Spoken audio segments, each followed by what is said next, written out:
Praise the Lord. Praise the Lord. Praise the Lord. ಪಿತನಿಗೂ ಸುತನಿಗೂ ಮತ್ತು ಪವಿತ್ರ ಆತ್ಮರಿಗೂ ಮಹಿಮೆಯಾಗಲಿ.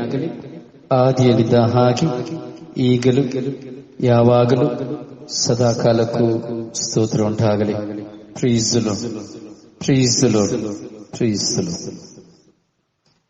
ಪ್ರಭು ಯೇಸುವಿನಲ್ಲಿ ನನ್ನ ಪ್ರಿಯ ಸಹೋದರ ಸಹೋದರಿಯರೇ, ದೇವರ ಮಕ್ಕಳೇ, ಪ್ರಭು ಯೇಸು ಕ್ರಿಸ್ತರ ಕೃಪಾಶೀರ್ವಾದವು, ಪ್ರೀತಿಯು, ಶಾಂತಿಯು, ಸಮಾಧಾನವು, ಅನ್ಯೋನ್ಯತೆಯು, ಐಕ್ಯತೆಯು, ಪವಿತ್ರಾತ್ಮರ ವರಪ್ರಸಾದವು ನಿಮ್ಮೆಲ್ಲರೊಡನೆ ಇರಲಿ. Praise the Lord. Praise the Lord. Praise the Lord. ಪ್ರಿಯರೇ, ಪರಿಶುದ್ಧವಾದ ಸಮಯವಿದು. ಈ ಪರಿಶುದ್ಧವಾದ ಸಮಯ ಪವಿತ್ರಾತ್ಮರಿಂದ ನಮಗೆ ಲಭ್ಯವಾಗಿರುವಂತಹ ಸಮಯ. ಪರಿಶುದ್ಧ ಎಂದೇಳುವುದು ಪವಿತ್ರ, ಪವಿತ್ರ ಎಂದೇಳುವುದು ಪವಿತ್ರ ಆತ್ಮ. ಹೀಗೆ ಪವಿತ್ರಾತ್ಮರು ನಮಗೆ ನಮ್ಮೊಡನೆ ಈ ಬೆಳಗಿನ ಜಾವದಲ್ಲಿ ವಾಸ ಮಾಡುವ ಸಮಯ. ಅದಕ್ಕೆ ನಾವು ದೇವರ ವಾಕ್ಯಕ್ಕೆ ನಾವು ಕಿವಿಗೊಡ್ತಾ ಇದ್ದೇವೆ. ದೇವರ ವಾಕ್ಯವನ್ನ ಧ್ಯಾನಿಸಲಿಕ್ಕೆ ನಮ್ಮನ್ನು ನಾವು ಸಮರ್ಪಿಸಿಕೊಳ್ತಾ ಇದ್ದೇವೆ. ಪ್ರಿಯರೇ, ನೀವು ಎಷ್ಟು ವಿಶ್ವಾಸಿಗಳು ಎಂಬುದು ನಿಮಗೆ ಗೊತ್ತಿಲ್ಲ. ಪ್ರಿಯರೇ, ನೀವೆಲ್ಲರೂ ತುಂಬಾ ವಿಶ್ವಾಸಿಗಳು. ನಿಮ್ಮಲ್ಲಿ ಆಳವಾದ ವಿಶ್ವಾಸ ಇದೆ. ನಿಮ್ಮನ್ನು ನೋಡಿ ಹೇಳ್ಬೋದು, ನಿನಗೆ ವಿಶ್ವಾಸ ಇಲ್ಲ, ನಿನಗೆ ಪ್ರಾರ್ಥನೆ ಮಾಡಲಿಕ್ಕೆ ಬರೋದಿಲ್ಲ, ನೀವು ಸರಿಯಲ್ಲ ಎಂಬುದು ಎಷ್ಟೋ ಜನ ನಿಮ್ಮನ್ನು ಕುರಿತು ಹೇಳಬಹುದು. ತಲೆ ಕೆಡಿಸಿಕೊಳ್ಬೇಡಿ. ನಿಮ್ಮಲ್ಲಿರುವ ವಿಶ್ವಾಸ ಅವರಿಗೆ ಗೊತ್ತಿಲ್ಲ. ನಿಮ್ಮಲ್ಲಿರುವಂತಹ ಆಳವಾದ ವಿಶ್ವಾಸದ ಪ್ರಬಲತೆ ಮತ್ತೊಬ್ಬರಿಗೆ ಗೊತ್ತಿಲ್ಲ. ನೀವು ಪ್ರಾರ್ಥಿಸುವುದನ್ನ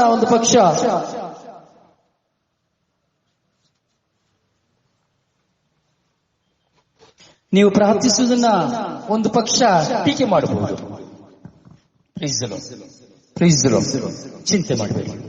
ಟೀಕೆ ಮಾಡಿದ್ರು ಚಿಂತೆ ಮಾಡಬೇಡಿ. ಪರಿಹಾಸ್ಯ ಮಾಡಿದ್ರು ಚಿಂತೆ ಮಾಡಬೇಡಿ. ಸೊ ನಿಮ್ಮ ಬಗ್ಗೆ ಅವಹೇಳನ ಮಾಡಿದ್ರು ಚಿಂತೆ ಮಾಡಬೇಡಿ. ಯಾಕೆ ಗೊತ್ತಾ? ನೀವು ವಿಶ್ವಾಸಿಗಳು.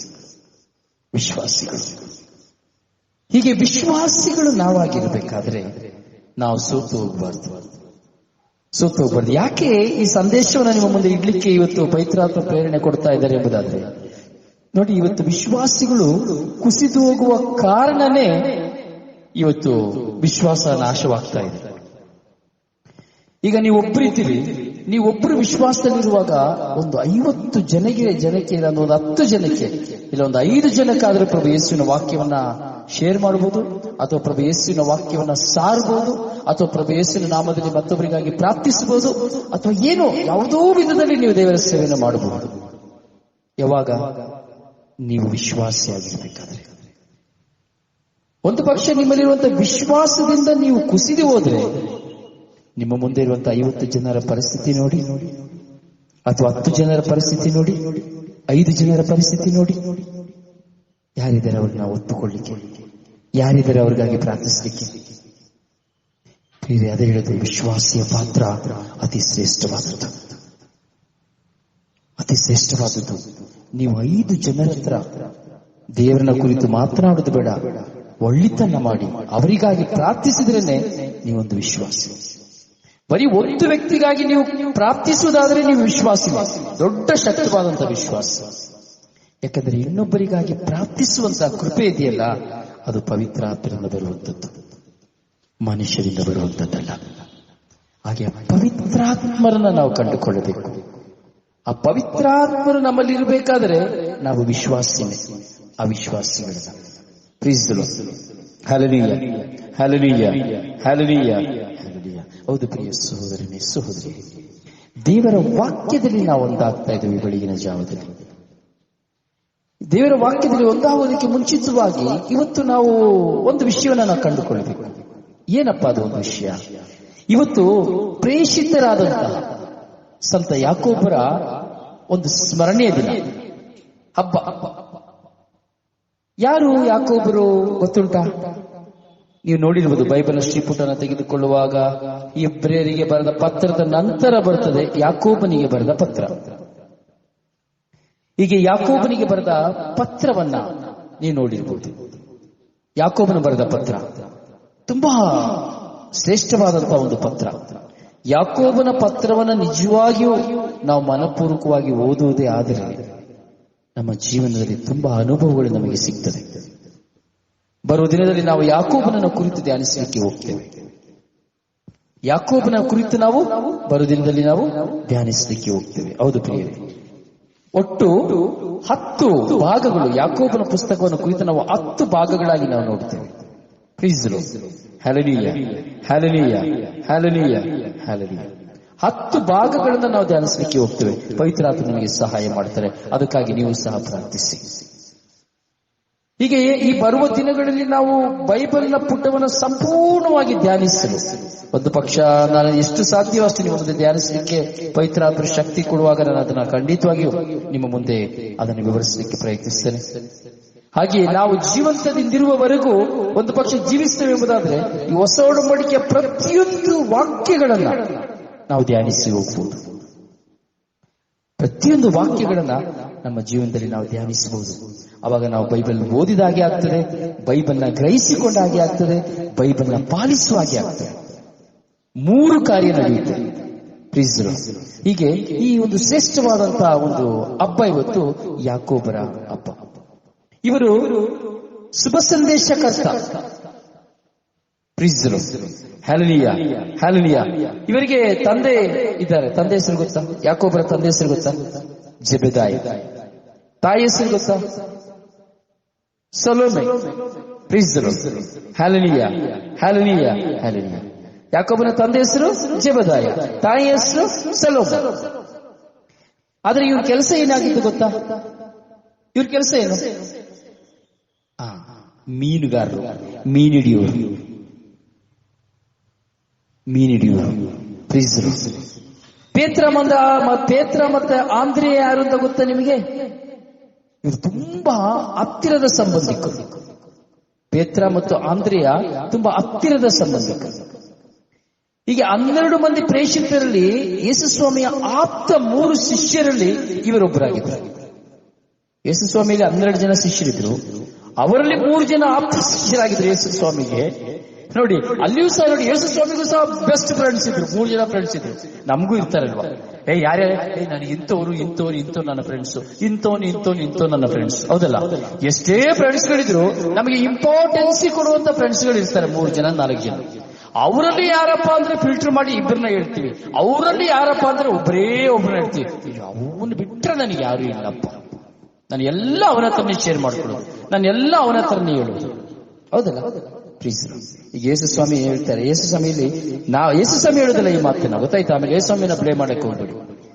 3 ಶಿಷ್ಯರಲ್ಲಿ, ಆಪ್ತ 3 ಶಿಷ್ಯರಲ್ಲಿ ಒಬ್ಬರಾಗಿದ್ರು ಈ ಯಾಕೋಬ. ಇವರು ಯೇಸುಸ್ವಾಮಿಯ ಜೀವನದಲ್ಲಿ, ಯೇಸುಸ್ವಾಮಿಯ ಮುಂದೆ ನಡೆದ ಪ್ರಮುಖ ಘಟನೆಗಳು ನಡೆಯುವಾಗಲೂ ಸಹ ಇವರು ಅವುಗಳ ಎಲ್ಲದಕ್ಕೂ ನೇರ ಸಾಕ್ಷಿಯಾಗಿದ್ದರು.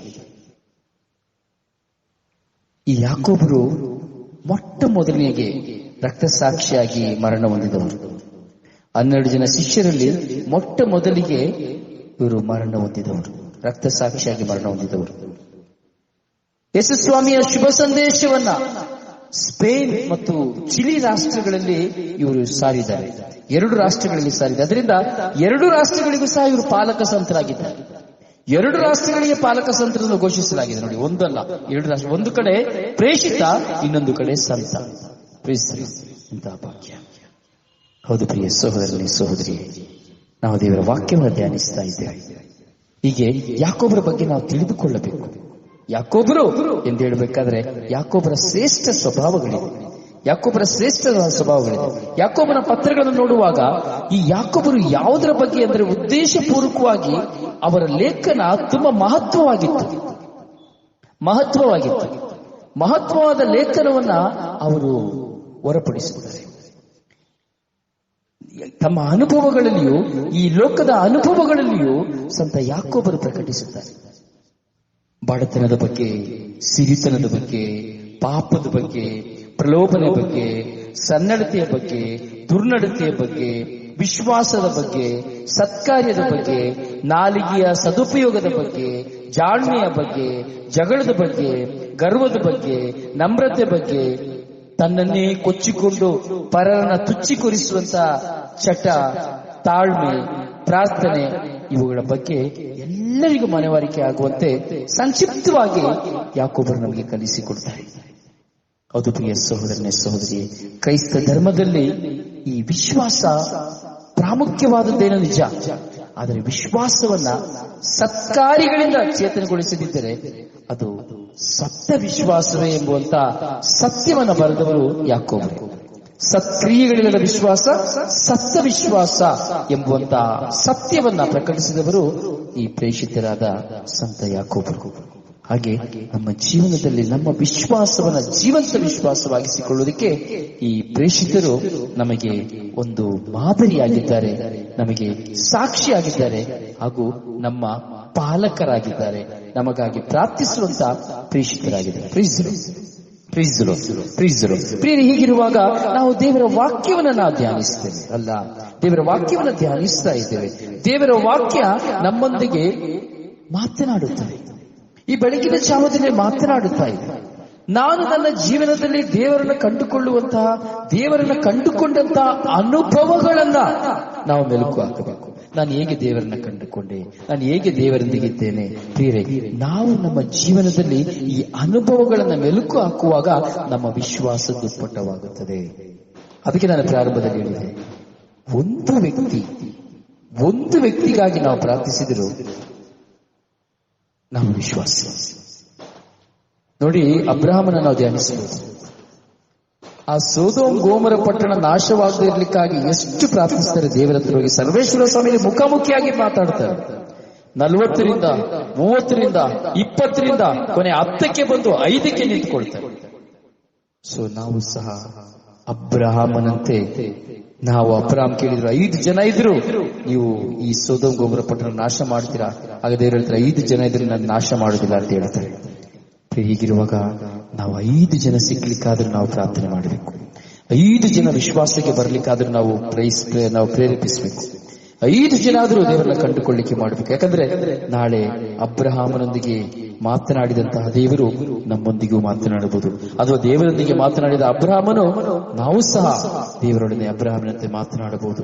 ನಮ್ಮ ಮುಂದೆ 5 ಜನ ಇದ್ದಾರೆ ಎಂಬುದಾದ್ರೂ ಸಹ ದೇವರು ನಮ್ಮ ಕುಟುಂಬವನ್ನು ಕಾಪಾಡಬಹುದು, ಅಥವಾ ನಮ್ಮ ಊರನ್ನ ಕಾಪಾಡಬಹುದು, ನಮ್ಮ ಬೀದಿಯನ್ನ ಕಾಪಾಡಬಹುದು, ನಮ್ಮ ದೇಶವನ್ನು ಕಾಪಾಡಬಹುದು.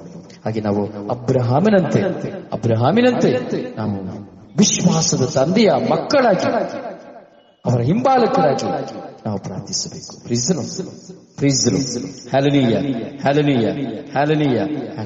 ಹೌದು ಪ್ರಿಯ ಸಹೋದರನೇ ಸಹೋದರಿಯೇ, ದೇವರ ಮಗನೇ ಮಗಳೇ, ನಮ್ಮ ಜೀವನದಲ್ಲಿ ನಾವು ಕಂಡುಕೊಳ್ಳಬೇಕು.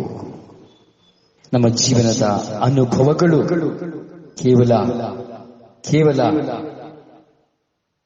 ಪ್ರಾರ್ಥನೆಯಾಗಬಾರದು, ಒಂದು ರುಚಿ ಇಲ್ಲದ ಪ್ರಾರ್ಥನೆಯಾಗಬಾರದು. ಅರ್ಥ ಆಯ್ತಲ್ಲ? ಕೇವಲ ರುಚಿ ಇಲ್ಲದ ಪ್ರಾರ್ಥನೆಯಾಗಬಾರದು. ನಮ್ಮ ಅನುಭವಗಳು ರುಚಿ ಕೊಡುವಂತಹ ಪ್ರಾರ್ಥನೆಯಾಗಬೇಕು. ಅಂತರಂಗ ನಲಿಯಬೇಕು ಆ ದೇವರ ಎದುರಲ್ಲಿ. ಅದರಿಂದ ಈ ಸಮಯ ನಮ್ಮ ಕಣ್ಣುಗಳನ್ನು ಮುಚ್ಚೋಣ. ನಮ್ಮ ಕಣ್ಣುಗಳನ್ನು ಮುಚ್ಚಿ ಆ ಪ್ರಭುವಿನ ಸನ್ನಿಧಿಯಲ್ಲಿ ನಮ್ಮನ್ನು ಸಮರ್ಪಿಸಿಕೊಳ್ಳೋಣ. ಯಾಕೆಂದರೆ ನಮ್ಮ ಪ್ರಾರ್ಥನೆಗೆ ಶಕ್ತಿ ಉಂಟು.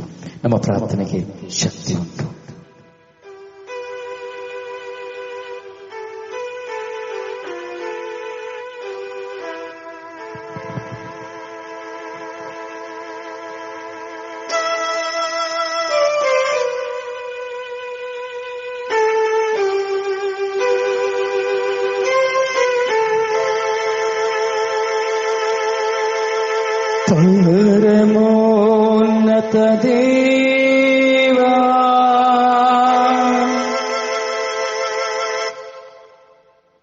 ಸರ್ವಶಕ್ತ ದೇವಾ,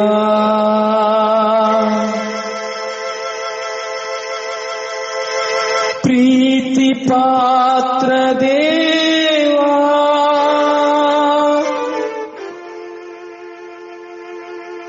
ಪ್ರಾಣ ನೀಡಿದ ದೇವಾ,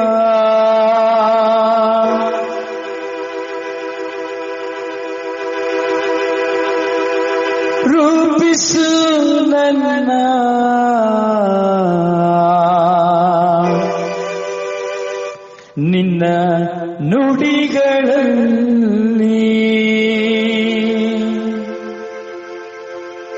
ಚಿತ್ರಿಸು ನನ್ನ ನಿನ್ನ ಕೈಗಳಲ್ಲಿ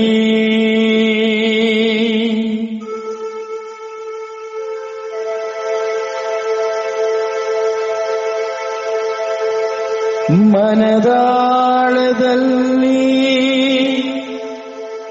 ನೀನಿರಲು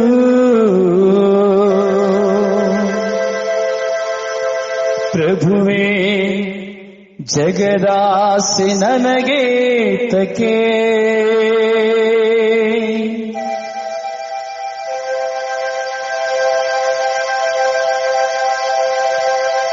ನನ್ನಯ ಒಡಲಲ್ಲಿ ನೀನಿರಲು ನನಗಾವ ಅಂಜಿಕೆ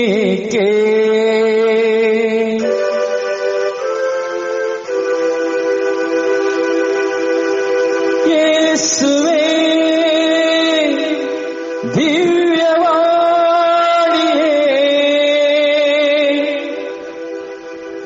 ನನ್ನಳು ನೀ ಬರಲಾರೆಯ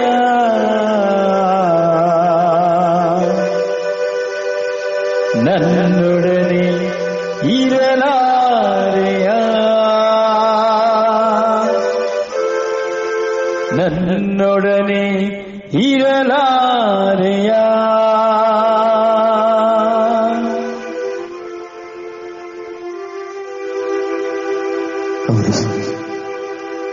ಸ್ವಾಮಿ, ನನ್ನನ್ನು ರೂಪಿಸುವವರು ನೀವು, ನಿಮ್ಮ ಕರೆಗಳಲ್ಲಿ ನನ್ನನ್ನು ಚಿತ್ರಿಸುವವರು ನೀವು, ನನ್ನ ಮನದಾಳದಲ್ಲಿ ಇರುವವರು ನೀವು, ನನ್ನನ್ನ ಬಲಪಡಿಸುವವರು ನೀವು. ಈ ಬೆಳಗಿನ ಜಾವದಲ್ಲಿ ಸ್ವಾಮಿ, ನಿಮ್ಮನ್ನು ಹುಡುಕಿ ನಾನು ಬಂದಿದ್ದೇನೆ. ನಿಮ್ಮೊಡನೆ ಬಾಳಬೇಕೆಂಬ ಆಸೆಯಿಂದ ನಾನು ಹಿಂಬಾಲಿಸಿ ಬಂದಿದ್ದೇನೆ. ನನ್ನನ್ನು ಕರುಣಿಸಿರಿ ಸ್ವಾಮಿ. ವಿಶ್ವಾಸಿಯಾಗಿ ಈ ಲೋಕದಲ್ಲಿ ನಾನು ಜೀವಿಸಲು ನಿಮ್ಮ ಕೃಪೆಯನ್ನು ನನಗೆ ಕರುಣಿಸಿರಿ ಸ್ವಾಮಿ. ಸ್ವಾಮಿ, ನೀವಿಲ್ಲದ ಬಾಳು ನನ್ನ ಜೀವನಕ್ಕೆ ಬರಿದು ಸ್ವಾಮಿ. ನನ್ನ ಭಾರಗಳ ನಿಮಿತ್ತವಾಗಿ, ನನ್ನ ನೋವಿನ ನಿಮಿತ್ತವಾಗಿ, ನನ್ನ ಕಣ್ಣೀರಿನ ನಿಮಿತ್ತವಾಗಿ ನಿಮ್ಮ ಸನ್ನಿಧಿಯಲ್ಲಿ ಬೆಳಗಿನ ಜಾವದಲ್ಲಿ ಕುಳಿತುಕೊಂಡಿದ್ದೇನೆ. ಕರುಣಿಸುವಂತಹ ಕರ್ತರು ನೀವಾಗಿ, ಅನುಗ್ರಹಿಸುವಂತಹ ಕರ್ತರು ನೀವಾಗಿ, ಪ್ರಭು ನೀವಾಗಿ,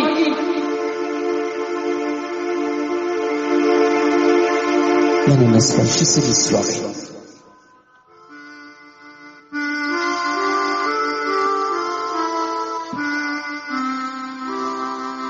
ಸ್ಪರ್ಶಿಸಿರಿ ಸ್ವಾಮಿ.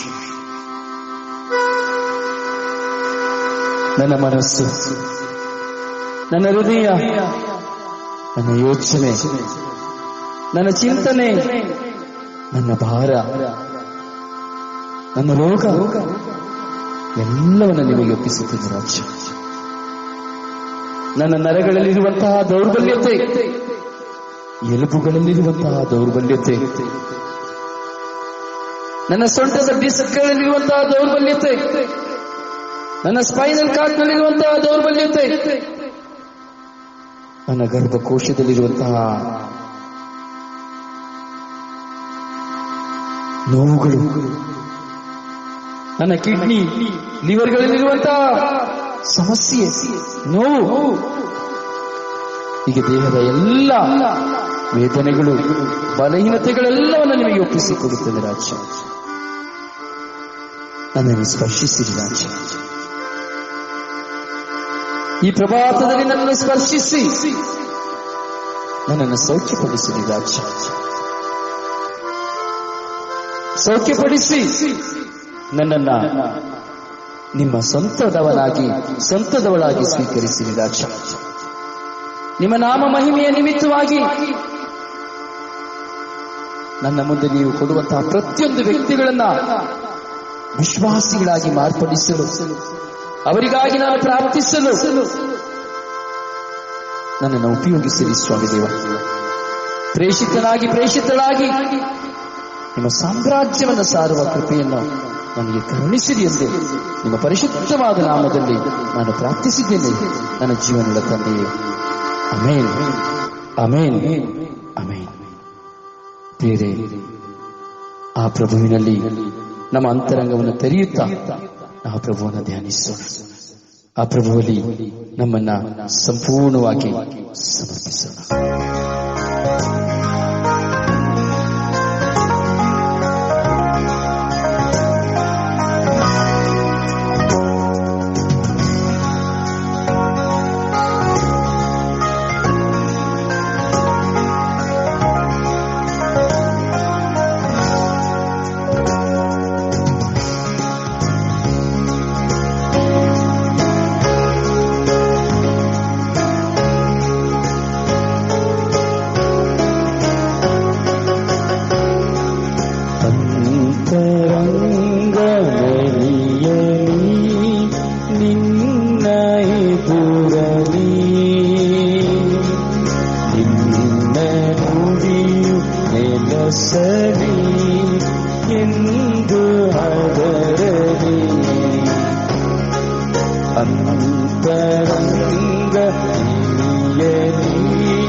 ಅಂತರಂಗದಲ್ಲಿ ಸನ್ನಿಧಿಯಲಿ ನಿನ್ನ ಎದುರಲಿ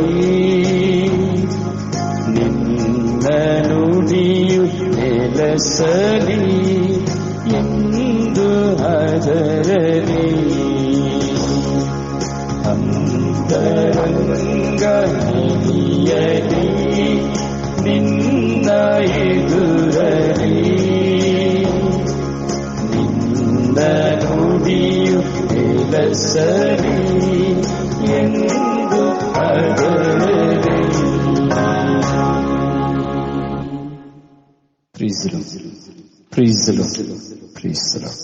ಹೌದು ಪ್ರಿಯ ಸಹೋದರನೇ ಸಹೋದರಿಯೇ, ಅಂತರಂಗ ನಲಿಯಬೇಕು ಆ ಪ್ರಭುವಿನ ಸನ್ನಿಧಿಯಲ್ಲಿ. ಪ್ರಿಯರೇ, ಈ ದಿನವನ್ನು ನಾವು ಧ್ಯಾನಿಸ್ತಾ ಇದ್ದೇವೆ. ಪ್ರಿಯರೇ, ಈ ದಿನವನ್ನು ನಾವು ಧ್ಯಾನಿಸುವಾಗ ಕೀರ್ತನೆಗಾರ ಹೇಳುತ್ತಾನೆ ಏನಂತ? 126ನೇ ಕೀರ್ತನೆಯಲ್ಲಿ ಕೀರ್ತನೆಗಾರ ನುಡಿಯುವಂತ ಒಂದು ಮಾತಿದೆ. ತುಂಬಾ ಸೊಗಸಾದ ಮಾತು. ನಮ್ಮೆಲ್ಲರಿಗೂ ಇದು ನಿಜವಾಗಿಯೂ ಒಂದು ಅತ್ಯುತ್ತಮವಾದ ಮಾತು. ನಮ್ಮ ಜೀವನದಲ್ಲಿ ಅಳದೇ ಇರೋರು ಯಾರು ಇದ್ದೇವಾ? ಇದ್ರೂ ಇರ್ಬೋದಲ್ಲ, ಕೆಲವರಿಗೆ ಅಳುವಂತಾನೆ ಗೊತ್ತಿಲ್ಲ ಅಂತ ಕಾಣ್ತದೆ.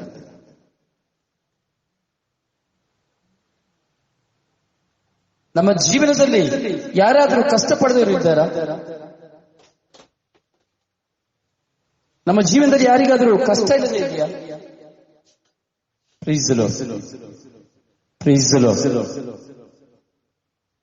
ನಮ್ಮ ಜೀವನದಲ್ಲಿ ಕಷ್ಟ ಅನುಭವಿಸಿದವರು ಯಾರು ಇದ್ದಾರಾ? ಎಲ್ಲರೂ ಕಷ್ಟ ಅನುಭವಿಸ್ತೀವಿ. ನಮಗೆ ಯಾರಿಗಾದರೂ ದುಃಖ ಇಲ್ಲದವರು ಇದ್ದೇವಾ? ದುಃಖ ಇಲ್ಲದಿರೋರು ಯಾರು ಇಲ್ಲ. ಎಲ್ಲರೂ ದುಃಖವನ್ನ ಖಂಡಿತವಾಗಿ ಅನುಭವಿಸುತ್ತಾರೆ. ಹೀಗೆ ನಮ್ಮ ಜೀವನದಲ್ಲಿ ನಾವು ದುಃಖವನ್ನಾಗಲಿ ಕಣ್ಣೀರನ್ನಾಗಲಿ ಕಷ್ಟವನ್ನಾಗಲಿ ನಾವು ಹಲವು ವಿಧದಲ್ಲಿ ನಾವು ಅನುಭವಿಸಿದ್ದೇವೆ. ಈ ಕಷ್ಟ, ದುಃಖ, ನೋವು, ಅಳು, ಕಣ್ಣೀರು ನಮ್ಮ ಜೀವನದಲ್ಲಿ ಬರಲಿಲ್ಲ ಅಂದ್ರೆ ನಾವು ದೇವರನ್ನ ಕಂಡುಕೊಳ್ಳಿಕ್ಕೆ ಆಗೋದಿಲ್ಲ, ದೇವರನ್ನ ತಿಳಿದುಕೊಳ್ಳಿಕ್ಕೂ ಸಹ ಆಗೋದಿಲ್ಲ, ದೇವರ ಬಳಿ ಹೋಗ್ಲಿಕ್ಕೂ ಸಹ ನಮ್ಮಿಂದ ಸಾಧ್ಯವಿಲ್ಲ, ದೇವರ ಪ್ರೀತಿಯಲ್ಲಿ ನೆಲೆ ಆಗಲಿಕ್ಕೂ ಸಹ ನಮಗೆ ಆಗುವುದಿಲ್ಲ. ಆದ್ರಿಂದ ನಾವು ದೇವರನ್ನ ಕಂಡುಕೊಳ್ಳಬೇಕು ಅಂದ್ರೆ, ದೇವರನ್ನ ಪ್ರೀತಿಸಬೇಕು ಅಂದ್ರೆ, ಅಂದ್ರೆ ದೇವರೊಟ್ಟಿಗೆ ನಾವು ಬಾಳಬೇಕು ಅಂದ್ರೆ ನಮಗೆ ಕಣ್ಣೀರು, ಕಷ್ಟ, ನಷ್ಟ, ದುಃಖ, ಹೋರಾಟ ಎಲ್ಲ ನಮ್ಮ ಮುಂದೆ ಇರಬೇಕು. ಇಲ್ಲ ಅಂದ್ರೆ ನಮ್ಮ ಜೀವನದಲ್ಲಿ ನಾವೇನನ್ನು ಸಹ ಅನುಭವಿಸಲಿಕ್ಕೆ ಆಗುವುದಿಲ್ಲ, ದೇವರ ಪ್ರೀತಿಯನ್ನು ನಾವು ಕಂಡುಕೊಳ್ಳಿಕ್ಕೆ ಆಗುವುದಿಲ್ಲ, ದೇವರ ಪ್ರೀತಿಯನ್ನು ನಾವು ಕಂಡುಕೊಳ್ಳಿಕ್ಕೆ ಆಗುವುದಿಲ್ಲ. ದೇವರ ಪ್ರೀತಿಯನ್ನು ನಾವು ಕಂಡುಕೊಳ್ಳಬೇಕು. ಹೀಗೆ ವಾಕ್ಯ ನಮಗೆ ಅದೇ ಇವತ್ತು ಹೇಳ್ತಾ ಇದೆ ಕೀರ್ತನೆಗಾರ ಮುಖಾಂತರವಾಗಿ. ಆದ್ರೆ ನಮ್ಮ ಜೀವನದಲ್ಲಿ ಏನೇ ಕಷ್ಟ, ಏನೇ ನಷ್ಟ, ಏನೇ ನೋವು ನಾವು ಅನುಭವಿಸಿದ್ರು ಸಹ ಅದಕ್ಕೆ ಉತ್ತರ ಖಂಡಿತವಾಗಿ ಇದೆ ಎಂಬುದಾಗಿ ಹೇಳ್ತಾ ಇದ್ದಾರೆ. ಉತ್ತರ ಖಂಡಿತವಾಗಿದೆ. ಅಳುತ್ತಾ ಬಿತ್ತುವವರು ನಲಿಯುತ್ತಾ ಕೊಯ್ಯುವರು, ಅಳುತ್ತಾ ಬಿತ್ತುವವರು ನಲಿಯುತ್ತಾ ಕೊಯ್ಯುವರು ಎಂಬುದಾಗಿ ಕೀರ್ತನೆಗಾರ 126ನೇ ವಾಕ್ಯದಲ್ಲಿ 26ನೇ ಅಧ್ಯಾಯದಲ್ಲಿ 5ನೇ ವಾಕ್ಯದಲ್ಲಿ ನುಡಿಯುತ್ತಾರೆ.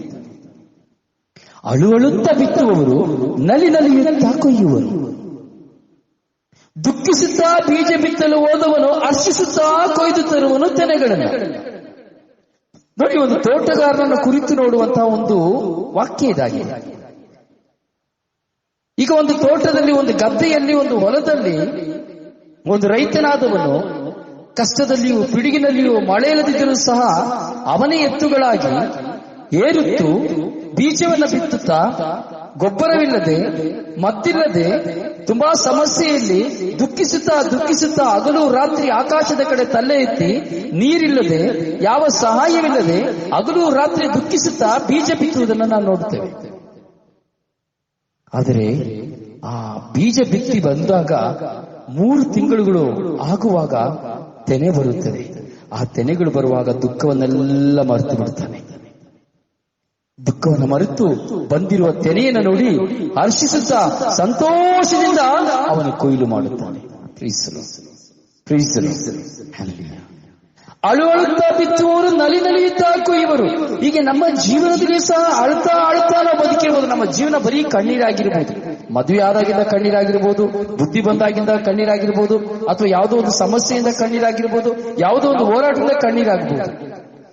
ಮಕ್ಕಳು ಎತ್ತಾಗಿಂದ, ಮಕ್ಕಳಿದ ವಯಸ್ಸಿಗೆ ಬಂದಾಗಿಂದ ಮಕ್ಕಳ ಮೂಲಕವಾಗಿ ಕಣ್ಣೀರಿರ್ಬೋದು. ಹೀಗೆ ಕುಟುಂಬದಲ್ಲಿ ಯಾವುದೇ ವ್ಯಕ್ತಿಯ ನಿಮಿತ್ತವಾಗಿ ನಮಗೆ ಕಣ್ಣೀರಿರ್ಬೋದು. ಆದರೆ ವಾಕ್ಯ ಹೇಳ್ತಾ ಇದೆ, ನಾವು ಅಳುತ್ತಾ ದೇವರ ಮುಂದೆ ಬಿತ್ತುವಾಗ, ಪ್ರಾರ್ಥನೆಯನ್ನ ಅಳುತ್ತಾ ನಾವು ಪ್ರಾರ್ಥನೆ ಎಂಬ ನಮ್ಮ ಅವಶ್ಯಕತೆಗಳನ್ನ, ಕೋರಿಕೆಗಳನ್ನ ನಾವು ದೇವರ ಸನ್ನಿಧಿಯಲ್ಲಿ ಬಿತ್ತುವಾಗ ನಾವು ನಲಿಯುತ್ತಾ ಕುಯ್ಯಲು ಸಾಧ್ಯ ಎಂಬುದಾಗಿ ದೇವರ ವಾಕ್ಯ ಹೇಳ್ತಾ ಇದೆ. ಹೌದು ಪ್ರಿಯ ಸಹೋದರನೇ ಸಹೋದರಿ, ಯಾಕಂದ್ರೆ ನಮ್ಮ ಜೀವನದಲ್ಲಿ ಪ್ರಭು ನಮಗೆ ಮಹತ್ಕಾರ್ಯನ ಮಾಡುವುದು ಬೇರೆ ಯಾರು ಮಾಡಲಿಕ್ಕೆ ಸಾಧ್ಯವಿಲ್ಲ. ನಾವು ಅವರಿಂದ ಮಾತ್ರ ಆನಂದವಾಗಿ ಜೀವಿಸಲಿಕ್ಕೆ ಸಾಧ್ಯ. ಹೇಗೆ ಉಚಿತವಾಗಿ ವೈದ್ಯರ ಹತ್ರ ಹೋಗೋದು ಬೇಕಾಗಿಲ್ಲ, ಜನರ ಹತ್ರ ಹೋಗೋದು ಬೇಕಾಗಿಲ್ಲ, ಯಾರ ಹತ್ರ ನಾವು ಹೋಗೋದು ಬೇಕಾಗಿಲ್ಲ. ದೇವರು ನಮ್ಮ ಜೀವನದಲ್ಲಿ ಮಹಿಮೆಯನ್ನು ತೋರಿಸ್ತಾರೆ.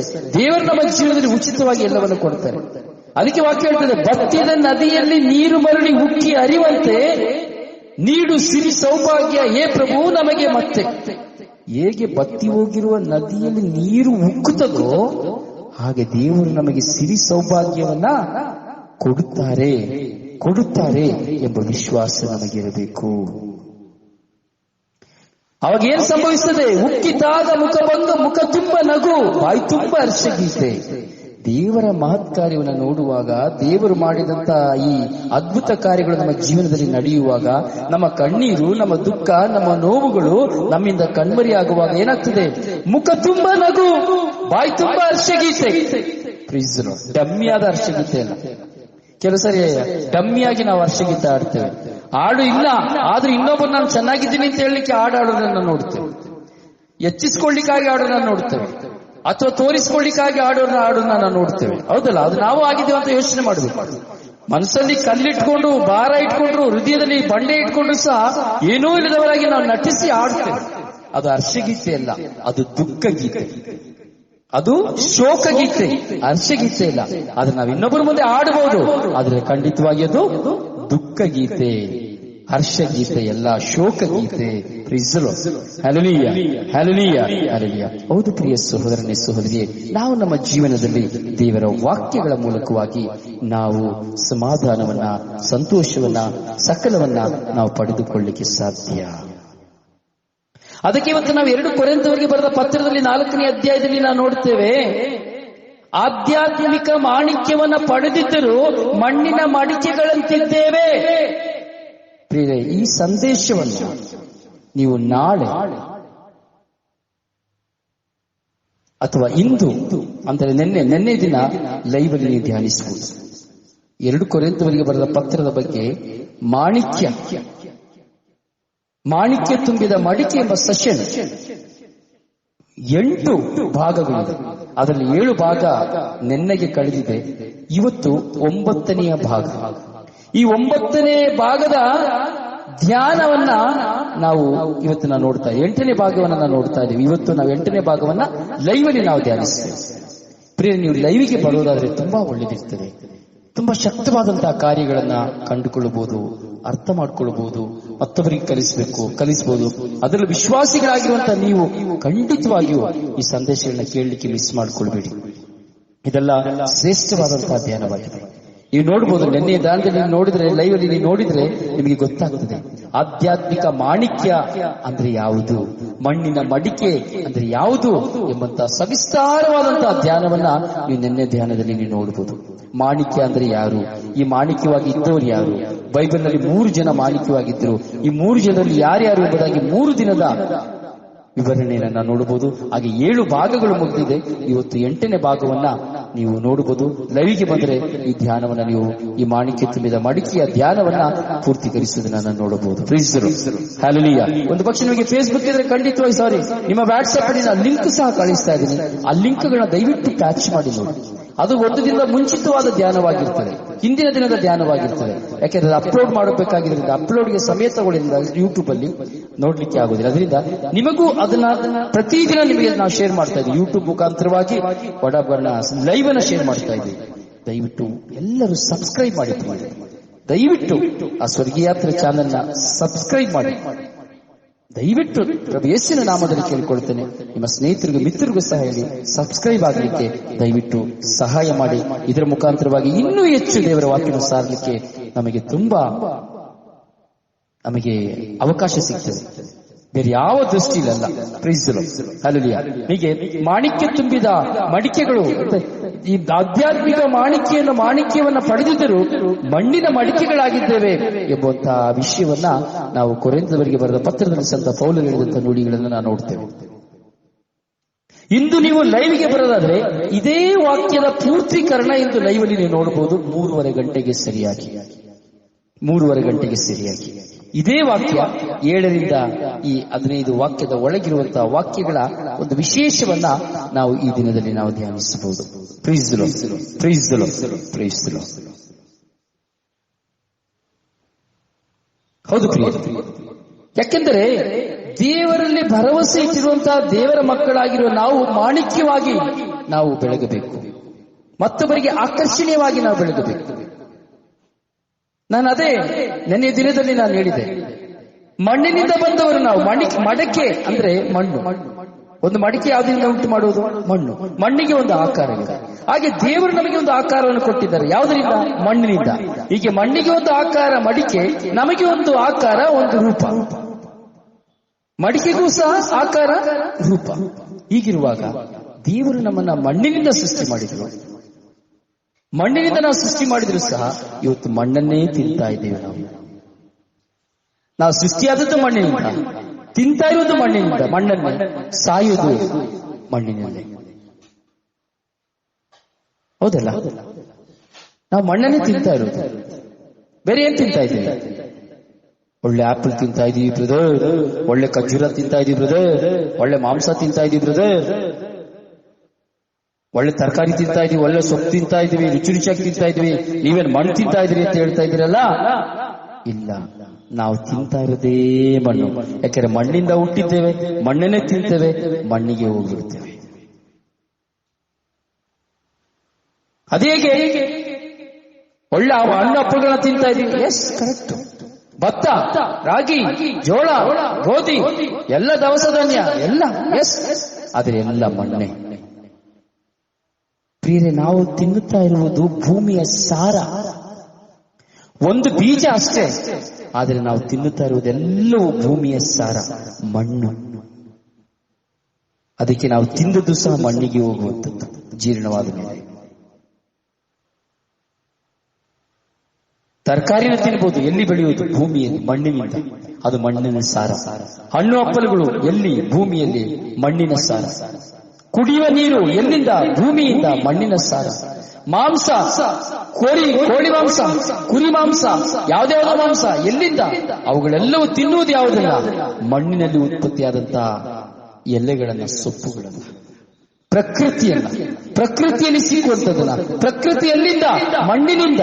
ಮರ ಎಲ್ಲಿಂದ? ಮಣ್ಣಿನಿಂದ. ಮರ, ಮಣ್ಣಿನ ಸಾರ. ಹೀಗೆ ನಾವು ತಿಂತಾ ಇರೋದೇ ಮಣ್ಣೆ. ಹೀಗೆ ಸಾಯುವುದು ಮಣ್ಣಲ್ಲೇ.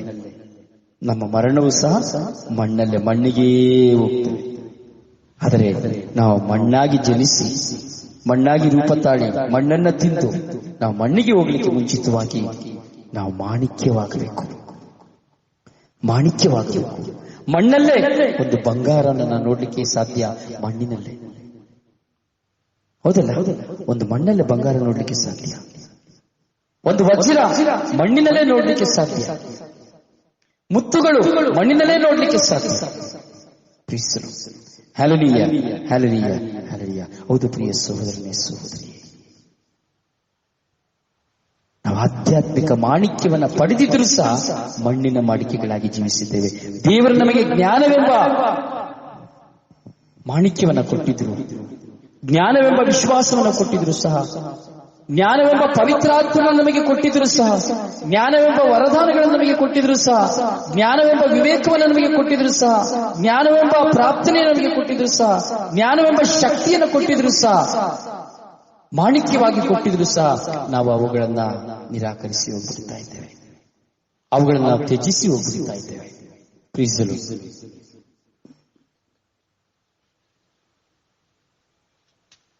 Praise the Lord. Hallelujah. Hallelujah. Hallelujah. Hallelujah. ಹೌದು ಪ್ರಿಯ ಸಹೋದರನೇ ಸಹೋದರಿಯೇ,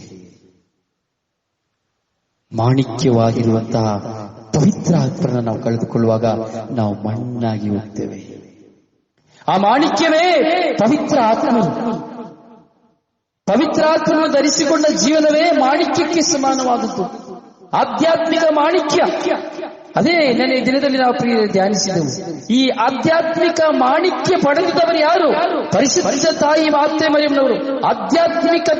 ಆಧ್ಯಾತ್ಮಿಕತೆಯನ್ನು ಸಂಪೂರ್ಣವಾಗಿ ಅನುಭವಿಸಿದವರು, ಆಧ್ಯಾತ್ಮಿಕತೆಯಲ್ಲಿ ಸಂಪೂರ್ಣವಾಗಿ ಜೀವಿಸಿದವರು, ಆಧ್ಯಾತ್ಮಿಕತೆಯಲ್ಲಿ ಸಂಪೂರ್ಣವಾಗಿ ಫುಲ್ ಆಫ್ ಗ್ರೇಸ್, ಸಂಪೂರ್ಣವಾಗಿ ಪವಿತ್ರಾತ್ಮದಿಂದ ತುಂಬಿದ್ದವರು ತಾಯಿ ಮಾತೆ ಮರಿಯಮ್ಮನವರು. ಸ್ಪಿರಿಚುವಲ್ ಕ್ವೀನ್, ಆಧ್ಯಾತ್ಮಿಕ ರಾಣಿ ತಾಯಿ ಮಾತೆ ಮರಿಯಮ್ಮನವರು. ಈಗ ಆಧ್ಯಾತ್ಮಿಕ ಮಾಣಿಕ್ಯವನ್ನು ಧರಿಸಿಕೊಂಡವರು ಅವರು ಮಡಿಕೆ ಆಗಲೇ ಇಲ್ಲ, ಸಂಪೂರ್ಣವಾಗಿ ತೇಜಸ್ಸಾಗಿದ್ದರು, ಸಂಪೂರ್ಣವಾಗಿ ಬೆಳಕಾಗಿದ್ದರು. ಹೀಗೆ ನಾವು ಸಹ ಮಾಣಿಕ್ಯವನ್ನು ಪಡೆದುಕೊಳ್ಳು. ಮಾತೆ ಮರಿಯಮ್ಮನವರು ಪವಿತ್ರ ಆತ್ಮನ ಪಡೆದುಕೊಂಡಂತೆ ನಾವು ಸಹ ಪವಿತ್ರ ಆತ್ಮನ ಪಡೆದುಕೊಂಡು ಮಾಣಿಕ್ಯವಾಗಿ ಮಾರ್ಪಾಡಾಗಬೇಕು. ಇದರ ಧ್ಯಾನವನ್ನು ನಾನು ನಿಮಗೆ ನಾಡಿದಲ್ಲಿ ನಿಮಗೆ ಲಿಂಕ್ ಬರುತ್ತೆ, ಅದನ್ನು ನೀವು ಲೈವ್ ಧ್ಯಾನವನ್ನು ನೀವು ನೋಡಿ. Praise the lord. Hallelujah, hallelujah, hallelujah. ಪ್ರಿಯರೇ, ಹೀಗೆ ನಾವು ಧ್ಯಾನಿಸಿ ಬರ್ತೇವೆ. ಇವತ್ತು ಒಂದು ಸಂಶಯ, ಒಂದು ಸಂದರ್ಭವನ್ನು ನಾವು ಧ್ಯಾನಿಸಬಹುದು. ನಮಗೆ ಮಕ್ಕಳಿದ್ದಾರೆ ಅಂತ ಎಣಿಸಿಕೊಳ್ಳುವ. ನಮ್ಮ ಮಕ್ಕಳು ಒಂದು ಒಳ್ಳೆಯ ಸ್ಥಾನದಲ್ಲಿ ಇರಬೇಕು ಅಂತ ಆಸೆ ಪಡ್ತೇವ, ಅಥವಾ ಒಂದು ಸ್ಥಾನವಿಲ್ಲ ಇರುವುದು ಬೇಕು ಅಂತೇಳಿ ಆಸೆ ಪಡ್ತೀವ? ಹೇಗೆ ಆಸೆ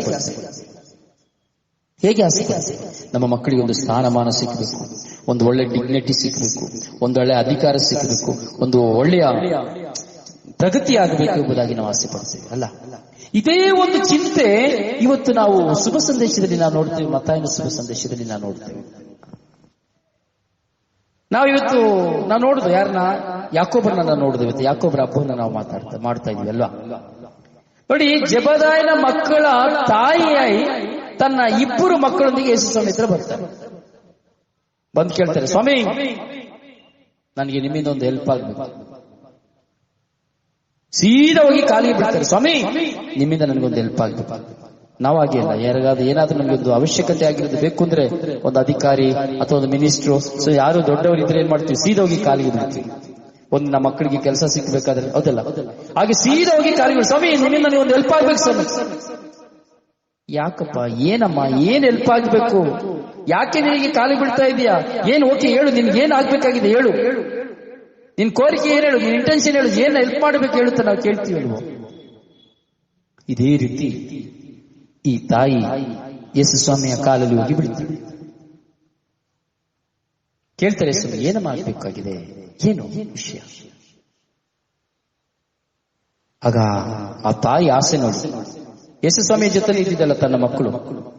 ಸ್ವಾಮಿ ನೀವು ನಿಮ್ಮ ಸಾಮ್ರಾಜ್ಯ ಅಂದ್ರೆ ನಿಮ್ಮ ರಾಜ್ಯ ಬರ್ಬೇಕಾದ್ರೆ, ನೀವು ಅರಮನೆಯಲ್ಲಿ ಇರ್ಬೇಕಾದ್ರೆ, ನಿಮ್ಮ ಅರಮನೆಯ ನಿವಾಸದಲ್ಲಿ ನನ್ನ ಈ ಇಬ್ಬರು ಮಕ್ಕಳಿದ್ದಾರಲ್ಲ, ಈ ಇಬ್ಬರು ಮಕ್ಕಳನ್ನ ಒಬ್ಬನ ಬಲಗಡೆ ಒಬ್ಬನ ಎಡಗಡೆ ನೀವು ಇರಿಸ್ಕೊಳ್ಬೇಕು.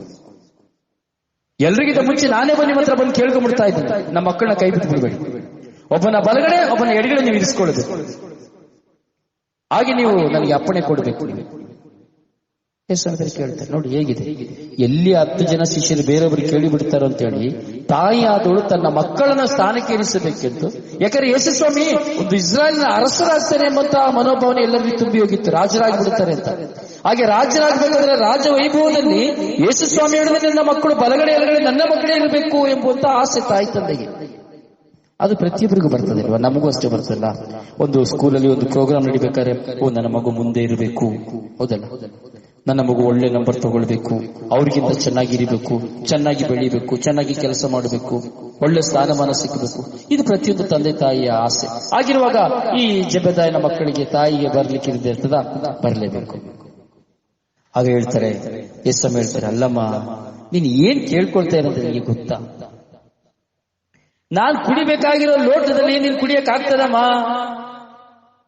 ಯೇಸುಸ್ವಾಮಿ ಕೇಳುವಂತ ಶೈಲಿಯೇ ಬೇರೆ, ಯೇಸುಸ್ವಾಮಿ ಕೇಳುವಂತ ಕಾರ್ಯವೇ ಬೇರೆ. ಯೇಸುಸ್ವಾಮಿ ಹೇಳ್ತಾ ಇದ್ದಾರೆ, ನೀನ್ ಏನ್ ಹೇಳ್ತಾ ಇದೆ, ಏನ್ ಕೇಳ್ತಾ ಇದೆ ಅಂತ ನಿನಗೆ ಗೊತ್ತಾ? ನಾನ್ ಕುಡಿಬೇಕಾಗಿರೋಂತ ಆ ಲೋಟದಲ್ಲಿ ನೀನ್ ಕುಡಿಲಿಕ್ಕೆ ಆಗ್ತದ? ಯೇಸುಸ್ವಾಮಿ ಕೇಳ್ತಾರೆ. ಆಗ ಅವ್ರು ಹೇಳ್ತಾರೆ, ಅಲ್ಲ ಸ್ವಾಮಿ, ಯಾಕೆ ಸ್ವಾಮಿ ಆಗೋದಿಲ್ಲ? ಆಗ್ತದೆ ಸ್ವಾಮಿ, ಯಾಕೆ ಕುಡಿಲಿಕ್ಕೆ ಆಗೋದಿಲ್ಲ? ಅಂದ್ರೆ ಅವ್ರು ತಿಳ್ಕೊಳ್ತಾರೆ, ಯೇಸುಸ್ವಾಮಿ ಕುಡಿದ ಲೋಟದಲ್ಲಿ ಕುಡಿಯೋದು ಅಂತ ದೇವರ ಸಾಮ್ರಾಜ್ಯ ಅಂತೇಳಿ ಆಕೆಗೆ ಗೊತ್ತಿಲ್ಲ. ಯೇಸುಸ್ವಾಮಿಯ ರಾಜ್ಯ ಯಾವುದು ಅಂತ ಆಕೆಗೆ ಗೊತ್ತಿಲ್ಲ. ಶಿಷ್ಯರಿಗೆ ಗೊತ್ತಿಲ್ಲ, ಇನ್ನು ಅವರಿಗೆ ಗೊತ್ತಾಗ್ತದೆ. ಯಾಕಂದ್ರೆ ಯೇಸುಸ್ವಾಮಿ ಮಾಡ್ತಾ ಇದ್ದ ಅದ್ಭುತ ಕಾರ್ಯಗಳನ್ನ ನೋಡಿ, ಜನ ಯೇಸುಸ್ವಾಮಿಯಿಂದ ಹೋಗ್ತಾ ಇರೋದನ್ನ ನೋಡಿ, ಹಾಗೆ ಈ ತಾಯಿ ಯೇಸುಸ್ವಾಮಿಗೆ ಕೇಳ್ಕೊಳ್ತಾರೆ. ಆಗ ಮತ್ತೆ ಯೇಸುಸ್ವಾಮಿ ಹೇಳ್ತಾರೆ, ಈ ಒಂದು ಅವಕಾಶ ಕೊಡೋದು ನಾನಲ್ಲ, ಇದು ನನ್ನ ಕಾರ್ಯ ಅಲ್ಲ. ಯಾರಿಗಾಗಿ ದೇವರು ಆ ಸ್ಥಾನವನ್ನ ಸಿದ್ಧ ಮಾಡಿದರು ಅದು ಅವರಿಗೆ ಮಾತ್ರ ಸಿಗ್ಲಿಕ್ಕೆ ಸಾಧ್ಯ. ತುಂಬಾ ವಾದ ವಿವಾದ ನಡೀತದೆ. ಕೊನೆಗೆ ಇದನ್ನ ಮಾತಾಡಿ ಬರ್ಬೇಕಾದ್ರೆ ಈ 10 ಜನ ಇರ್ತಾರಲ್ಲ ಶಿಷ್ಯರು, ಇನ್ನು 12 ಜನರಲ್ಲಿ 10 ಜನ ಇರ್ತಾರಲ್ಲ, ಭಯಂಕರ ಸಿಟ್ಟು ಬಂದ್ಬಿಡ್ತದೆ. ಅಲ್ಲ, ನಾವಿಷ್ಟದಿಂದ ನಾವು ಸಹ ಇದ್ದೇವೆ, 12 ಜನ ನಾವು ಒಟ್ಟಿಗೆ ಇರೋದು, ಆದ್ರೆ ನಮ್ಮನ್ನ ಬಿಟ್ಬಿಟ್ಟು ಈ ಇಬ್ಬರನ್ನ ಮಾತ್ರ ನನ್ನ ಪಕ್ಕದಲ್ಲಿ ನಿಮ್ ಪಕ್ಕದಲ್ಲಿ ನನ್ನ ಮಕ್ಕಳನ್ನ ಒಬ್ಬನ ಬಲಗಡೆ ಎಡಗಡೆ ಇಟ್ಕೊಳ್ತ ಹೇಳ್ತಾ ಇದಾರಲ್ಲ, ಯಾಕೆ ನಾವು ಕಣ್ ಕಾಣ್ತಾ ಇಲ್ವಾ? ಇವ್ರ ಮಕ್ಕಳೇ ಬೇಕಾಗಿರೋದಾ? ಇವ್ರ ಮಕ್ಕಳೇ ಇರ್ಬೇಕಲ್ಲ ಅಂತ ಹೇಳಿ ಈ 10 ಜನ ಶಿಷ್ಯರಿಗೆ ಕೋಪ ಬಂದ್ಬಿಡ್ತವೆ.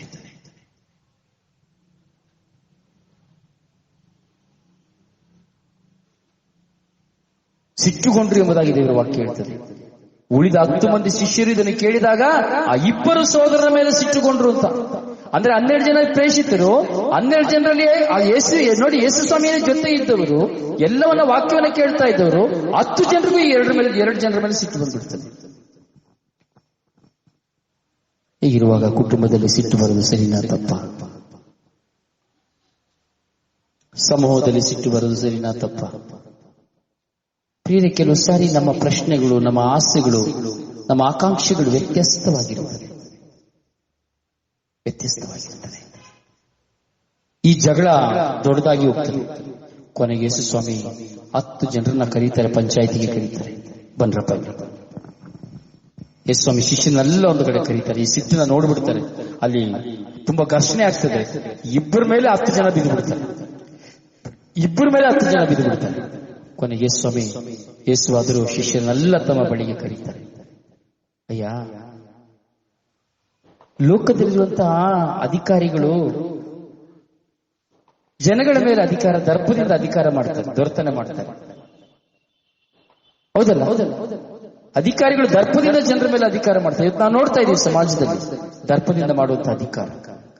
ಅದೇ ರೀತಿ ಜನನಾಯಕರು ಎನಿಸ್ಕೊಂಡಿರೋರು ಜನರ ಮೇಲೆ ಅಧಿಕಾರ ಪ್ರದರ್ಶನ ಮಾಡ್ತಾರೆ. ಇದು ನಿಮಗೆ ಚೆನ್ನಾಗಿ ಗೊತ್ತು. ಆದ್ರೆ ನೀವು ಆಗಿರಬಾರ್ದು. ಯಾರು ನಿಮ್ಮಲ್ಲಿ ದೊಡ್ಡವನಾಗಬೇಕು ಅಂತ ಆಸೆ ಪಡ್ತೀರೋ ಅವನು ಚಿಕ್ಕವನಾಗಬೇಕು. ಯಾರು ಮೊದಲನವನಾಗಬೇಕು ಅಂತ ಆಸೆ ಪಡ್ತೀರೋ ಅವನು ದಾಸ ಆಗಬೇಕು. ಯಾಕೆಂದ್ರೆ ನರಪುತ್ರ ಈ ಲೋಕಕ್ಕೆ ಸೇವೆ ಮಾಡಿಸಿಕೊಳ್ಳಿಕ್ಕೆ ಬರಲಿಲ್ಲ, ಸೇವೆ ಮಾಡೋದಕ್ಕಾಗಿ ಬಂದಿದ್ದಾನೆ.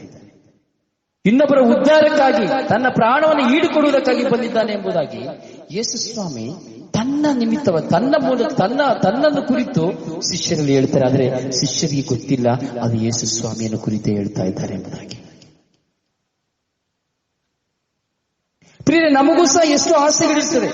ನಾನು ಸಹ, ಅಥವಾ ನಾವು ವಿಶ್ವಾಸದ ವಿಷಯದಲ್ಲಿ ಬರಬೇಕಾದ್ರೆ ಹೇಳ್ಬೋದು, ನಾನು ಶುಭ ಸಂದೇಶ ಸಾರಬೇಕು, ನಾನು ಸೌಖ್ಯ ಪಡಿಸಬೇಕು, ನಾನು ದೆವ್ವ ಬಿಡಿಸಬೇಕು, ನಾನು ಹಾಗೆ ಮಾಡಬೇಕು, ಹೀಗೆ ಮಾಡಬೇಕು, ಆ ಟೀಮಲ್ಲಿ ಸೇರ್ಬೇಕು, ಈ ಟೀಮಲ್ಲಿ ಸೇರ್ಬೇಕು. ಪ್ರಿಯರೇ, ಆ ಟೀಮು ಈ ಟೀಮ್ ಅಲ್ಲ, ಬೇಡ. ನಿನಗೆ ಅಂತ ಒಂದು ಟೀಮ್ ಇದೆ, ಯುವರ್ ಪರ್ಸನಲ್ ಸ್ಪಿರಿಚುವಲ್ ಟೀಮ್.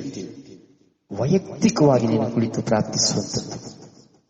ವೈಯಕ್ತಿಕವಾಗಿ ನೀನು ಕುಳಿತು ಪ್ರಾರ್ಥಿಸಿ, ನೀನು ಪರರಿಗಾಗಿ ಪರರನ್ನ ದೇವರಿಗೆ ಸಮರ್ಪಿಸುವಂಥದ್ದು. ನಿನ್ನ ವಿಶ್ವಾಸದ ದೀಪ ನಂದಿ ಹೋಗದಂತೆ ನೋಡಿಕೊಳ್ಳುತ್ತಾ, ವಿಶ್ವಾಸದಲ್ಲಿ ನಂದಿ ಹೋಗಿರುವವರಿಗೆ ನಿನ್ನ ಮುಖಾಂತರವಾಗಿ ವಿಶ್ವಾಸದ ಬೆಳಕನ್ನು ಪಸರಿಸುವಂತ ಕೃಪೆಯನ್ನ ಪಡೆದುಕೊಳ್ಳುವಂತಹ ಟೀಮ್ ಆಗಬೇಕು ನಿನ್ನ ಟೀಮ್. ಕೆಲವು ಸರಿ ನಾವು ನೋಡ್ತೀವಿ, ಟೀಮ್ ಅಂದ್ರೆ ಕೆಲವನ್ನ ಬರೀ ಗುಲಾಮರಾಗಿ ಅದೆತ್ಕೊಂಡ್ ಬಾ, ಇದೆತ್ಕೊಂಡ್ ಬಾ, ಇದು ಗುಡ್ಸು, ಈ ಬ್ಯಾಗ್ ತಗೋ, ಅಲ್ಲಿ ಹೋಗಿ ಅದು ತಗೊಂಡ್ ಬಾ, ಇಲ್ಲಿ ಹೋಗಿ ಇದು ತಗೊಂಡ್ ಬಾ, ಆರ್ಡರ್. ಅದು ಟೀಮ್ ಅಲ್ಲ. ಯೇಸು ಸ್ವಾಮಿ ಹೇಳಿದ್ರು, ಕರೆಕ್ಟ್ ಆಗಿ ಕೇಳಬೇಕು ನಾವು. ಯೇಸು ಸ್ವಾಮಿ ಹೇಳಿದ್ರು, ನೀನು ಪ್ರಥಮನಾಗಬೇಕಾದ್ರೆ ಏನಾಗಬೇಕು? ದಾಸ ಆಗಬೇಕು. ನಾನೊಬ್ಬ ಮಿನಿಸ್ಟ್ರಿನ ನಡೆಸೋನು ಅಂತ ಹೇಳಿದ್ರೆ ನಾನ್ ದಾಸ ಆಗಬೇಕು. ಹೌದು ಪ್ರಿಯರೇ, ಸ್ಥಾನಮಾನ ಗಳಿಸ್ಕೊಂಡು ಶೂಟ್ ಹಾಕೊಂಡು ಕೋಟ್ ಹಾಕೊಂಡು ಅಲ್ಲ, ಚೇರ್ ಮೇಲೆ ಕುತ್ಕೊಂಡು ಕಮಾಂಡ್ ಮಾಡ್ಕೊಂಡು ಅಲ್ಲ, ಅಧಿಕಾರನ ಇಟ್ಕೊಂಡಲ್ಲ. ನಾನು ದಾಸನಾಗಬೇಕು, ನಾನು ಹೋಗ್ಬೇಕು, ನಾನ್ ಗುಡಿಸ್ಬೇಕು, ನಾನ್ ಚೇರ್ ಹಾಕ್ಬೇಕು. ಹೌದು ನೋಡಿ, ನಮ್ಮ ಸ್ವರ್ಗೀಯ ಯಾತ್ರೆ ಧ್ಯಾನಗಳು ನಡೆಯಬೇಕಾದ್ರೆಲ್ಲ ಇಷ್ಟನೇ. ನಾನು ಯಾವತ್ತೂ ಮುಂದೆ ಹೋಗುದಿಲ್ಲ. ಜನ ಬರ್ಲಿಕ್ಕೆ ಮುಂಚಿತವಾಗಿ ನಾನೇ ಗುಡಿಸ್ತೇನೆ, ನಾನೇ ಚೇರ್ ಹಾಕ್ತೇನೆ. ಜನ ಬಂದು ಸೇರ್ಕೊಂಡಾಗ ಅವ್ರ ಜೊತೆನೆ ನಾನು ಸೇರ್ಕೊಳ್ತೇನೆ, ಅವ್ರ ಜೊತೆ ನಾನು ಕೆಲಸ ಮಾಡ್ತೇನೆ, ಅವ್ರ ಜೊತೆನೆ ಕುತ್ಕೊಂಡು ಊಟ ಮಾಡ್ತೇನೆ, ಅವ್ರ ಜೊತೆನೆ ಮಾತಾಡ್ತೇನೆ. ಇಷ್ಟೇ ನಾವು ದಾಸರಾಗಬೇಕು. ಯೇಸು ಸ್ವಾಮಿ ತನ್ನನ್ನೇ ಹೇಳ್ಕೊಳ್ತಾರೆ, ನರಪುತ್ರ ಸೇವೆ ಮಾಡಿಸಿಕೊಳ್ಳುವುದಕ್ಕಾಗಿ ಇಲ್ಲ, ಇತರ ಸೇವೆ ಮಾಡುವುದಕ್ಕಾಗಿ ಬಂದವನು ಎಂಬುದಾಗಿ. ಹೀಗೆ ನಾವು ಸೇವೆ ಮಾಡುವವರಾಗಬೇಕು. ಅದೇ ನಿಜವಾದ ಸೇವೆ. ಕಮಾಂಡ್ ಮಾಡಿ ಇನ್ನೊಬ್ಬರ ಕೈ ಕೆಳಗೆ ನಾವು ಗುಲಾಮರಾಗಿ ಕೈ ಕಟ್ಕೊಂಡು ಆಯ್ತು ಬ್ರದರ್, ಆಯ್ತು ಫಾದರ್ ಅಂತ ಹೇಳಿ ತಲೆಯಾಡಿಸ್ತಾ ಜೀವನ ಪರ್ಯಂತ ಸತ್ತು ಹೋದ್ರೆ ಏನು ಪ್ರಯೋಜನ ಇಲ್ಲ. ಅಲ್ಲಿ ಹೋಗಮ್ಮ, ಅಲ್ಲಿ ಪ್ರಾರ್ಥನೆ ಮಾಡು, ಇಲ್ಲಿ ಹೋಗಮ್ಮ, ಇಲ್ಲಿ ಪ್ರಾರ್ಥನೆ ಮಾಡು. ನಾವೆಲ್ಲ ಕುತ್ಕೊಂಡು ಪ್ರಾರ್ಥನೆ ಮಾಡೋದು, ಒಬ್ರು ಸ್ಕೋಪ್ ತಗೊಳ್ಳೋದು ಇವತ್ತಿನ ಸ್ಟೈಲ್. ನಂಟಿ ಮೇಲವರು ಪ್ರಾರ್ಥನೆ ಮಾಡೋದೇ ಯಾರು? ನಿಜವಾಗಿ ಬಲ ಎಲ್ಲಿ ಹೋಗ್ತಾ ಇದೆ, ಎಲ್ಲಿ ಶಕ್ತಿ ಪಡಿತಾ ಇದೆ? ನನ್ನ ಜೊತೆ ಇರುವಂತಹ ಸಹಕಾರ್ಮಿಕರು ಆಧ್ಯಾತ್ಮಿಕ ಮಾಣಿಕೆಯಾಗಿ ದೇವರ ಮುಂದೆ ಮೊಣಕಾಲಾಗಿರುವ ಸಹಕಾರ್ಮಿಕರಾಗಿರುವಾಗ ಅವರಿಗೆ ನಾನು ದಾಸನಾಗಿರಬೇಕು. ಅವರನ್ನ ದಾಸನಾಗಿ ಮಾರ್ಪಡಿಸಿಕೊಳ್ಳುವುದಲ್ಲ. ಆದ್ರೆ ಇವತ್ತೇನ್ ಮಾಡುದು? ಎಲ್ಲ ದಾಸರಾಗ್ಲಿಕ್ಕೆ ಓಡ್ತಾರೆ ಹೊರತು, ಇನ್ನೊಬ್ಬರು ಬ್ಯಾಗ್ ಹಿಡ್ಕೊಂಡು ಇನ್ನೊಬ್ಬರಿಂದ ಹೋಗ್ಲಿಕ್ಕೆ ಓಡ್ತಾರೆ ಹೊರತು, ನಾನು ದಾಸನಾಗಿ ಪರರ ಸೇವೆ ಮಾಡಬೇಕು ನನ್ನ ವೈಯಕ್ತಿಕ ಜೀವನದಲ್ಲಿ, ವೈಯಕ್ತಿಕ ಪ್ರಾರ್ಥನಾ ಜೀವನದಲ್ಲಿ ಎಂಬುದಾಗಿ ನಾವು ಯೋಚಿಸಬೇಕು. ಪ್ರಿಯರೇ, ಆಧ್ಯಾತ್ಮಿಕ ಮಾಣಿಕ್ಯವನ್ನ ನಾವು ಪಡ್ಕೊಳ್ಬೇಕು, ಪವಿತ್ರಾತ್ಮನ ಪಡೆದುಕೊಳ್ಳಬೇಕು, ಪವಿತ್ರಾತ್ಮದಿಂದ ನಾವು ತುಂಬಲ್ಪಡಬೇಕು, ಪವಿತ್ರಾತ್ಮರ ವರದಾನಗಳನ್ನು ನಾವು ಪಡ್ಕೊಳ್ಬೇಕು, ಪವಿತ್ರಾತ್ಮರ ಫಲಗಳನ್ನು ಪಡ್ಕೊಳ್ಬೇಕು. ಮಣ್ಣಿನ ಮಡಿಕೆಗಳಾಗಿ ಸುಮ್ಮನೆ ಯಾರೋ ಕೈ ಕೆಳಗೆ ಕುತ್ಕೊಳ್ಳೋದಲ್ಲ. ಹ್ಯಾಲೆಲೂಯಾ. ಯಾವುದು ಪ್ರಿಯ ಸಹೋದರಿ, ನಾವು ಕಂಡುಕೊಳ್ಳಬೇಕು. ನಮ್ಮ ಸ್ವಭಾವ ಒಂದು ಆಧ್ಯಾತ್ಮಿಕ ಮಾಣಿಕ್ಯದಂತಿರಬೇಕು. ನೋಡುವವರ ದೃಷ್ಟಿಯಲ್ಲಿ ನಾನು ಆಕರ್ಷಣೀಯ ವ್ಯಕ್ತಿಯಾಗಬೇಕು, ನೋಡುವವರ ಮುಂದೆ ನಾವು ಆಕರ್ಷಿಸುವಂತಹ ವ್ಯಕ್ತಿಯಾಗಬೇಕು. ಆಧ್ಯಾತ್ಮಿಕ ಮಾಣಿಕ್ಯ ಎಂದು ಹೇಳುವಾಗ ಪ್ರಿಯರೇ, ಆಧ್ಯಾತ್ಮಿಕತೆಯಲ್ಲಿ ಇದ್ಕೊಂಡು ದುಡ್ಡು ಮಾಡೋದಲ್ಲ, ಆಧ್ಯಾತ್ಮಿಕತೆಯಲ್ಲಿ ಇದ್ಕೊಂಡು ದುಡ್ಡು ಮಾಡೋದಲ್ಲ, ದುಡ್ಡಿಗಾಗಿ ಅಲ್ಲ. ಹ್ಯಾಲೆಲೂಯಾ. ಇವತ್ತು ನಾನು ಒಂದು ಕುಟುಂಬವನ್ನು ನಿನ್ನೆ ಸಂಧಿಸಿದ್ದೆ, ಹಿಂದೂ ಸಹೋದರರ ಕುಟುಂಬ.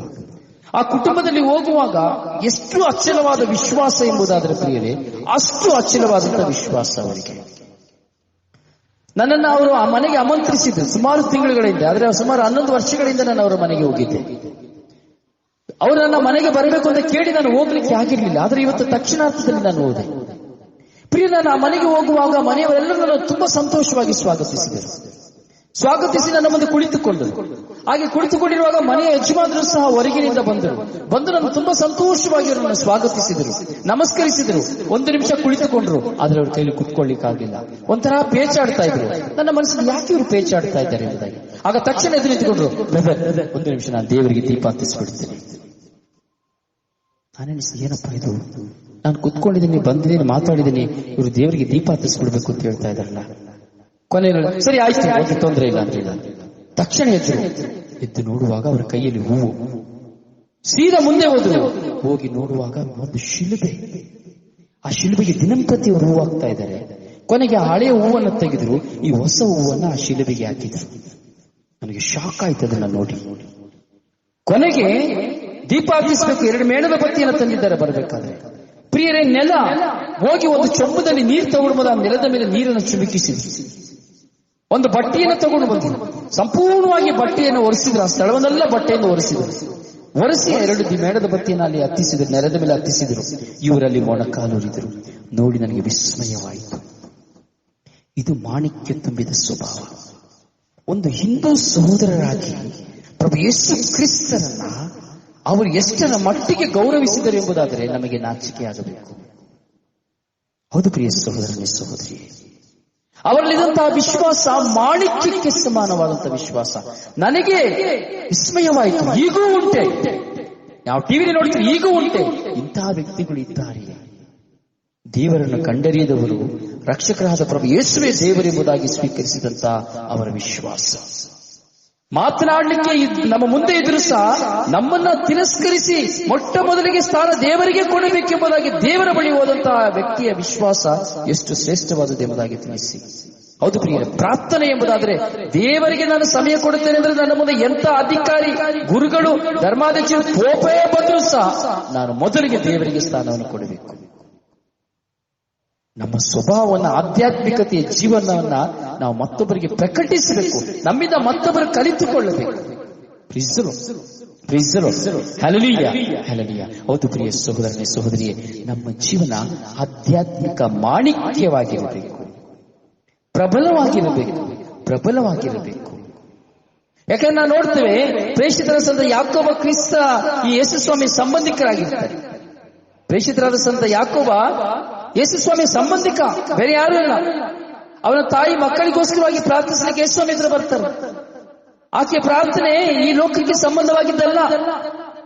ಈ ಲೋಕದಲ್ಲಿ ಯೇಸು ಸ್ವಾಮಿ ಉತ್ತಮ ರಾಜರಾಗ್ತಾನೆ ಎಂಬಂತ ಆಸೆಯಿಂದ ಆಕೆ ಬರ್ತಾಳೆ, ತನ್ನ ಮಕ್ಕಳಿಗೆ ಒಂದು ಒಳ್ಳೆ ಸ್ಥಾನ ಕೊಡಬೇಕೆಂಬುದಾಗಿ. ಯೇಸು ಸ್ವಾಮಿನ ಆಕೆ ವಿನಂತಿಸಬೇಕಾದ್ರೆ ಯೇಸು ಸ್ವಾಮಿ ನಿರಾಕರಿಸ್ತಾರೆ. ತಮ್ಮ ಕಷ್ಟ ದುಃಖದಲ್ಲಿ ಭಾಗಿಯಾಗಲಿಕ್ಕೆ ಆಹ್ವಾನಿಸ್ತಾರೆ. ಯೇಸು ಸ್ವಾಮಿ ಸಾಮ್ರಾಜ್ಯಕ್ಕಾಗಿ ದುಡಿಲಿಕ್ಕೆ ಸ್ಥಾನಮಾನಗಳು ಮುಖ್ಯ ಅಲ್ಲ ಎಂಬ ಸತ್ಯವನ್ನು ಆಕೆಗೆ ತಿಳಿಸ್ತಾರೆ. ಆಕೆ ಮಕ್ಕಳಿಗೆ ಯೇಸು ಸ್ವಾಮಿ ಮನಗಾಣಿಸ್ತಾರೆ. ಯಾಕೋಬ ಕ್ರಿಸ್ತರಿಗಾಗಿ ದುಡಿದ ಮತ್ತು ಮಡಿದ ಮೊದಲ ಪ್ರೇಷಿತರಾದರು. ಯೇಸು ಸ್ವಾಮಿ ಅವತ್ತು ಹೇಳಿದಂತಹ ಮಾತನ್ನ ಕೇಳಿ, ಯೇಸು ಸ್ವಾಮಿ ಮಾತನಾಡುವುದನ್ನ ಅಂದು ಕೇಳಿ 10 ಜನ ಜಗಳಕ್ಕೆ ಬಿದ್ದಾಗ ಯೇಸು ಸ್ವಾಮಿ ಸಮಾಧಾನಕ್ಕೆ ಕರೆದು ಮಾತನಾಡುವ ಮಾತನ್ನ ಕೇಳಿ ಯಾಕೋಬರು ಯೇಸು ಸ್ವಾಮಿಗಾಗಿ ದುಡಿದರು, ಯೇಸು ಸ್ವಾಮಿಗೆ ಸತ್ತರು, ಯೇಸು ಸ್ವಾಮಿಗಾಗಿ ರಕ್ತ ಸಾಕ್ಷಿಯಾದರು, ಯೇಸು ಸ್ವಾಮಿಗಾಗಿ ಸಂತರಾದರು. ಮೊದಲ ಪ್ರೇಷಿತ ಯಾಕೋಬರು. ಯೇಸುವಿನಲ್ಲಿಟ್ಟಂತಹ ವಿಶ್ವಾಸ ಅವರ ಜೀವನದಲ್ಲಿ ಫಲವನ್ನು ನೀಡಿತು. ಅವರ ತಾಯಿ ಅಪೇಕ್ಷಿಸಿದಂತಹ ಸ್ಥಾನವನ್ನ ಸ್ವತಃ ದೇವರೇ ಸ್ವರ್ಗದಲ್ಲಿ ಅವರಿಗೆ ಅನುಗ್ರಹಿಸಿಬಿಟ್ಟು. ಕ್ರೈಸ್ತರು, ಹಲ್ಲೆಲೂಯಾ. ನೋಡಿ, ತಾಯಿ ಏನನ್ನ ತನ್ನ ಮಕ್ಕಳನ್ನ ಕುರಿತು ಆಸೆ ಪಟ್ಟರು, ಯೇಸು ಸ್ವಾಮಿ ಹತ್ರ ಹೋಗಿ ಕೇಳಿದ್ರು, ಅದನ್ನ ಹಾಗೆಯೇ ದೇವರು ಸ್ವತಃ ಸ್ವರ್ಗದಲ್ಲಿ ಅದನ್ನು ಅನುಗ್ರಹಿಸಿಬಿಟ್ರು. ಇದೇ ಹೇಳಿದ್ರು. ಯೋಚನೆ ಮಾಡಿ, ತಾಯಿ ಹೋಗಿ ಗೋಗಲು ಯೇಸು ಸ್ವಾಮಿ ಆಗುದಿಲ್ಲ ಅಂತ ಹೇಳಿಬಿಟ್ರು, ಸಾಧ್ಯ ಇರೋದು ಪಿತನಿಂದ ಅಂತ ಹೇಳಿಬಿಟ್ರು. ಆದರೆ ಯೇಸು ಸ್ವಾಮಿ ನುಡಿದ ಮಾತುಗಳನ್ನು ಆಲಿಸಿದಂತಹ ಯಾಕೋಬರು ಯೇಸು ಸ್ವಾಮಿಗಾಗಿ ಹೇಳಿದಂತೆ ದಾಸರಾದರು, ತಮ್ಮನ್ನ ತಗ್ಗಿಸಿಕೊಂಡ್ರು, ಪ್ರಾಣವನ್ನು ಕೊಡ್ಲಿಕ್ಕೆ ಸಿದ್ಧರಾದರು.